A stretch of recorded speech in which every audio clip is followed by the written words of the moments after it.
भारत अब डंका बजा रहा है।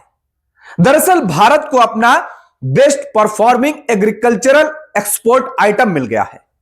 एक ऐसा आइटम जिसका एक्सपोर्ट पहली बार $5 बिलियन के पार पहुंच गया।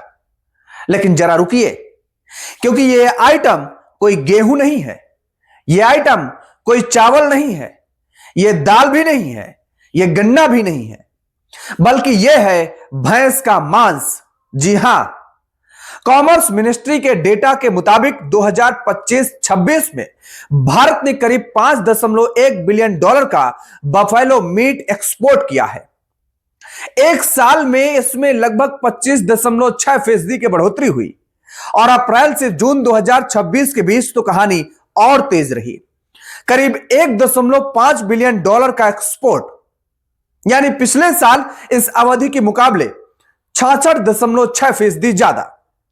जानकारों की माने तो अगर यही रफ्तार बनी रही तो 2026-27 में भारत $6 बिलियन से ज्यादा बफेलो मीट एक्सपोर्ट कर सकता है।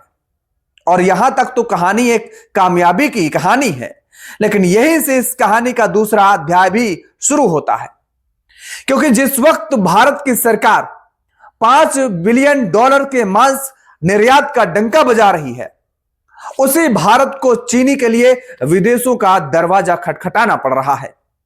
और सवाल यहीं से पैदा होता है कि हमारी कृषि नीति डॉलर कमाने की दिशा में तो तेज भाग रही है, लेकिन इस बीच क्या देश की थाली, पानी और खाद्य सुरक्षा पीछे छूट रही है? इस बात को समझने के लिए हमें $5 बिलियन की चमक को समझना पड़ेगा। नमस्कार, बहुत स्वागत है आपका। मैं हूं आपके साथ योगेश पांडे। तो सबसे पहले उपलब्धि को समझिए। तो भारत दुनिया का सबसे बड़ा बफेलो मीट एक्सपोर्टर बन चुका है। 2025-26 में भारत ने करीब 14.2 lakh tonne buffalo meat export किया है और इससे लगभग $5.1 बिलियन कमाए हैं। इस कहानी में हम आगे बढ़ें उससे पहले एक संवेदनशील हिस्से पर भी जरा बात कर लेना जरूरी समझते हैं। दरअसल यहां सवाल किसी धर्म का नहीं होगा, ना किसी के खाने की पसंद का है। सवाल है राजनीति और आर्थिक नीति के बीच विरोधाभास का। जिस राजनीतिक धारा की राजनीति में गाय, गौ संरक्षण, हिंदुत्व, सनातन जैसे मुद्दे बेहद महत्वपूर्ण रहे हैं, उसी सरकार के दौरान में भारत बफेलो मीट के एक्सपोर्ट में दुनिया का नंबर 1 एक्सपोर्टर बन चुका है और 2025-26 में इससे करीब $5.1 बिलियन की कमाई हो चुकी है। अब इसे सिर्फ विरोधाभास कहकर छोड़ देना भी आसान नजर नहीं आता है, लेकिन असली सवाल इससे भी बड़ा है। अगर सरकार का तर्क है यह आर्थिक गतिविधि है, रोजगार है, किसान की आय है और विदेशी मुद्रा है, तो फिर यही आर्थिक तर्क दूसरी एग्रीकल्चरल पॉलिसीज में भी क्यों नहीं दिखाई देता है? और अगर फूड सिक्योरिटी सर्वोच्च प्राथमिकता है, तो फिर ethanol export, import, crop diversification और वाटर सिक्योरिटी, इन सब को एक साथ जोड़कर कॉम्प्रिहेंसिव पॉलिसी क्यों न बनाई जाए? यही सवाल है। अब वापस आते हैं सरकार की उस बड़ी उपलब्धि पर सवाल के साथ कि क्या सिर्फ इसलिए कोई चीज अरबों डॉलर कमा रही है क्योंकि वह हमारी पूरी कृषि नीति की सफलता का पैमाना बन जाती है? क्योंकि कृषि सिर्फ एक्सपोर्ट का कारोबार नहीं है। कृषि हमारी थाली है, कृषि आपकी थाली है, कृषि हमारा और आपका पानी है, कृषि हमारे किसान की जिंदगी है और कृषि देश की खाद्य सुरक्षा भी है। अब इसी कहानी के ठीक बगल में एक दूसरी कहानी समझिए जरा। भारत ने 10 लाख टन रॉ शुगर के ड्यूटी फ्री इंपोर्ट की अनुमति दे दी है। यानी जिस चीनी के आयात पर आमतौर पर 100% इंपोर्ट ड्यूटी लगती है, उस पर सरकार ने फिलहाल शुल्क मुक्त आयात की खिड़की खोलने का फैसला किया है। अब आप सवाल कर सकते हैं कि सरकार ने ऐसा क्यों किया आखिर? तो उसका जवाब है क्योंकि घरेलू बाजार में चीनी के दाम तेजी से बढ़े हैं। रिपोर्टों के मुताबिक पिछले 2 महीने में चीनी की कीमत करीब 40% तक बढ़ी है और कम घरेलू उत्पादन की वजह से सप्लाई पर दबाव आया है। सरकार का फैसला उपभोक्ता के लिहाज से समझ में आता है। त्योहार आने वाले हैं, मिठाई बनेगी और जाहिर सी बात है चीनी की मांग भी इस दौरान बढ़ेगी। कीमत बढ़ेगी तो सबसे पहले असर आम आदमी पर पड़ेगा। तो सरकार कहती है आयात करो, सप्लाई बढ़ाओ और कीमत काबू में रखो। लेकिन सवाल सरकार की नीयत पर नहीं, नीति की दिशा पर है। भारत दुनिया के सबसे बड़े शुगर प्रोड्यूसर्स में से एक है, लेकिन 2026 के यूएसडीए अनुमान के मुताबिक भारत दुनिया का दूसरा सबसे बड़ा शुगर प्रोड्यूसर है। ब्राजील पहले नंबर पर है। तो सवाल है, इतनी बड़ी शुगर इकोनॉमी के बावजूद हमें चीनी क्यों मंगानी पड़ रही है? क्या सिर्फ मौसम जिम्मेदार है? क्या प्रोडक्शन में कमी जिम्मेदार है? या हमारी कृषि नीति में गन्ने के इस्तेमाल को कई दिशाओं में बांट दिया गया है? इन सवालों के जवाब तलाशने के लिए आपको फूड बनाम फ्यूल के खेल को भी समझना जरूरी होगा, क्योंकि भारत ने 20 को एनर्जी सिक्योरिटी का बड़ा हथियार बनाया। पेट्रोल में 20% एथेनॉल, मतलब इंपोर्टेड क्रूड ऑयल पर निर्भरता कम, विदेशी मुद्रा की बचत, किसानों के लिए नया बाजार, और सरकार का तर्क है कि इससे भारत की एनर्जी सिक्योरिटी मजबूत होगी। इस तर्क में दम है। भारत को कच्चे तेल का बड़ा हिस्सा विदेशों से खरीदना पड़ता है, क्योंकि अगर उसका एक हिस्सा घरेलू एथेनॉल से रिप्लेस होता है तो विदेशी मुद्रा बचती है। लेकिन कहानी यहां खत्म नहीं होती है।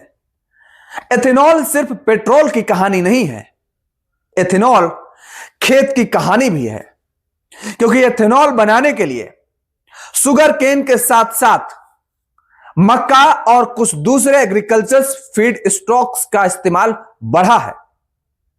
और अब सरकार मक्का पर भी जोर दे रही है, क्योंकि मक्का एथेनॉल के लिए फीड स्टॉक है और शुगर केन के मुकाबले क्रॉपिंग पैटर्न और वाटर यूज के लिहाज से इसे कई जगहों पर विकल्प के रूप में भी अब देखा जा रहा है।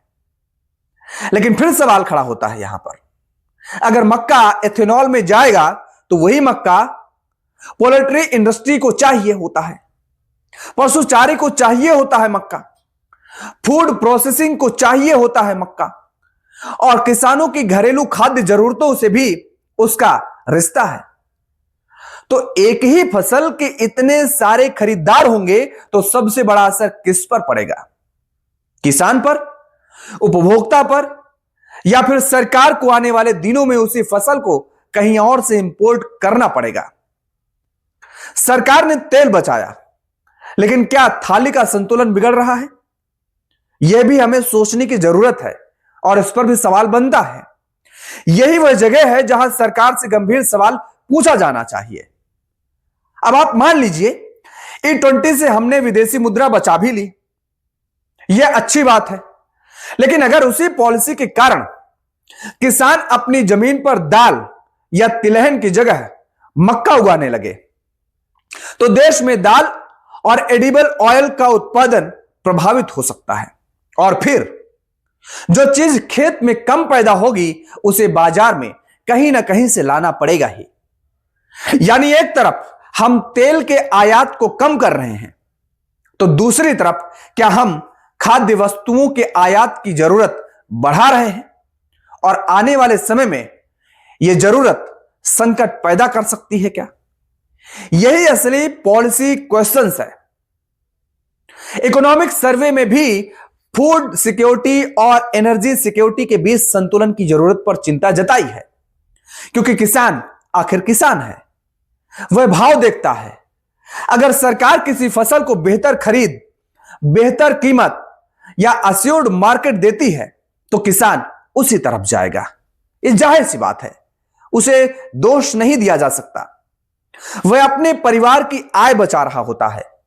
लेकिन अगर हजारों लाखों किसान एक ही आर्थिक संकेत के पीछे, एक ही क्रॉप की तरफ जाने लगे तो क्रॉपिंग पैटर्न बदल जाता है और फिर असर सिर्फ किसान के खेत पर नहीं, असर देश की थाली पर पड़ता है।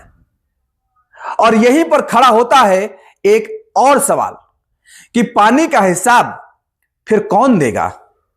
और इस पूरी बहस में एक चीज ऐसी है जिसका बिल ना किसान के पास आता है ना सरकार के पास, लेकिन कीमत आने वाली पीढ़ी चुकाती है। पानी, गन्ना हो, धान हो या कुछ इलाकों में दूसरी वाटर इंटेंसिव क्रॉप्स हो, खेती का सवाल सिर्फ यह नहीं कि 1 हेक्टेयर से कितना उत्पादन हुआ, सवाल यह भी है कि उस 1 हेक्टेयर को जिंदा रखने में कितना पानी चला गया और कितने पानी की जरूरत होती है। और जब ग्राउंड वाटर नीचे जाता है तो उसका नुकसान सिर्फ किसान का नहीं होता। कुआं सूखता है, बोरवेल गहरा होता है, बिजली का खर्च भी बढ़ जाता है, फिर किसान की लागत बढ़नी स्वाभाविक हो जाती है और आखिरकार इसका असर खाद्य कीमतों पर भी आता है। इसलिए E20 की बहस सिर्फ पेट्रोल पंप की बहस नहीं है, यह खेत की बहस है, पानी की बहस है, खाद्य सुरक्षा की बहस है और सबसे बढ़कर किसान के भविष्य की बहस है। अब मक्का को ही देखिए। सरकार के लिए मक्का एक तरह से 3 फायदे लेकर आता है। पहला फायदा किसान के लिए बाजार, दूसरा फायदा एथेनॉल के लिए फीड स्टॉक और तीसरा फायदा धान और गन्ने जैसी कुछ फसलों पर दबाव कम करने की संभावना। लेकिन समस्या यह है कि मक्का की मांग सिर्फ एथेनॉल से नहीं आती। पोल्ट्री, पशु चारा, स्टार्च इंडस्ट्री, फूड प्रोसेसिंग, सबको मक्का चाहिए होता है।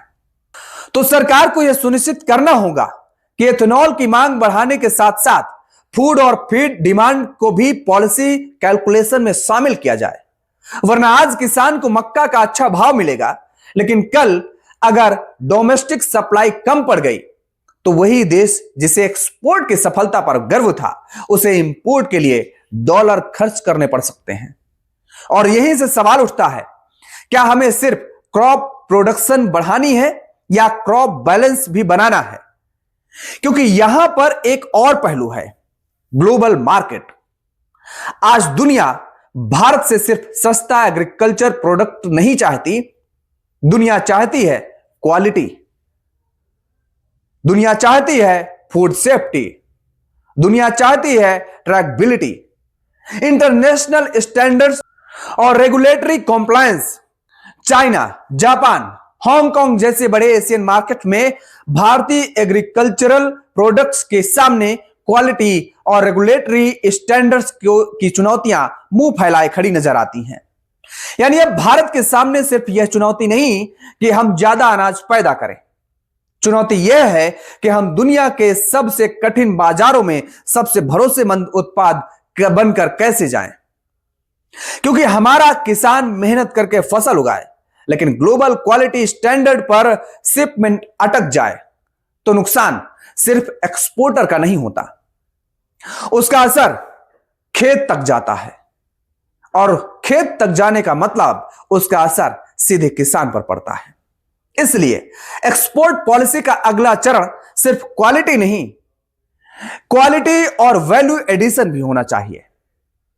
इस बीच हां, यह सच है कि भारत बफेलो मीट एक्सपोर्ट में $5 बिलियन पार किए हैं। हां, यह एक बड़ी एक्सपोर्ट अचीवमेंट है। हां, इससे किसान, डेयरी सेक्टर, प्रोसेसिंग इंडस्ट्री और एक्सपोर्टर को फायदा हो सकता है। लेकिन भारत की कृषि की असली सफलता सिर्फ यह नहीं हो सकती कि हमने कितने डॉलर कमाए हैं, और यहां पर सवाल यह भी होगा कि हमने कितने लीटर पानी बचाए हैं और कितने लीटर पानी बचाने की दिशा में हम आगे कदम बढ़ाते नजर आ रहे हैं। हमने कितनी दालें अपने खेत में पैदा की हैं, खाद्य तेल के लिए हमारी इंपोर्ट डिपेंडेंसी कितनी कम हुई है, किसान की आमदनी कितनी बढ़ी है और आम आदमी की थाली कितनी सुरक्षित रही। आज एक तरफ हम कहते हैं E20 से विदेशी मुद्रा बचा रहे हैं, दूसरी तरफ चीनी के दाम बढ़ते हैं तो 10 लाख टन चीनी ड्यूटी फ्री इंपोर्ट करनी पड़ती है। एक तरफ हम एग्रीकल्चरल एक्सपोर्ट के नए रिकॉर्ड का जश्न मनाते हैं।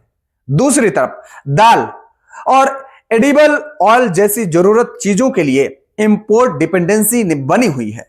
और एक तरफ किसान से कहा जाता है कि देश को आत्मनिर्भर बनाना है, तो दूसरी तरफ उसे यह भी समझना होगा कि कौन सी फसल उगाओ और किसके लिए उगाओ और किस कीमत पर उगाओ। यही असली नीति है, क्योंकि किसान सिर्फ जीडीपी का नंबर नहीं होता है।